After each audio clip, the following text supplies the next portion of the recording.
Operation थिएटरमधून आल्यानंतर माझ्या घरचे पाहुणे तर आलेच होते आणि माझे आई बाबा सगळेजण आलेच होते. तर मी बेडवरच होतो. मला तर काही माहीत नव्हतं कोण कसं आलं, कुठून आलं आणि मला आता बेडवरून नेत आहे वेट म्हणजे वरते माझ्या रूमसाठी. तर नेताना मला माहीत पण नव्हतं कोण आलं आणि ह्या माझा भाऊ आले होते, काका वगैरे सर्वजण आले होते. पण मला बेहोशीच्या हालतमध्ये असल्यामुळे मला काही माहीत नव्हतं. पण नंतर 3-4 दिवस गेल्यानंतर मला माहीत पडलं कसं काय. हॉस्पिटलमध्ये मला येऊन 3 दिवस झाले.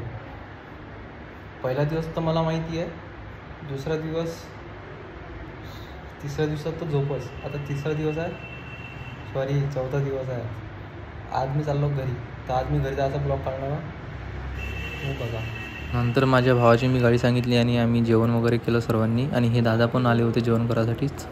जेवण केलं आणि हा गोरिलाला पाहू शकता तुम्ही कसा करतो आणि मी पण जेवण केलं आणि गाडी आली होती. तर मग आम्ही निघालो घरच्यासाठी. घरी निघालो पण ब्लॉग काही काढू शकलो नाही कारण माझा हालत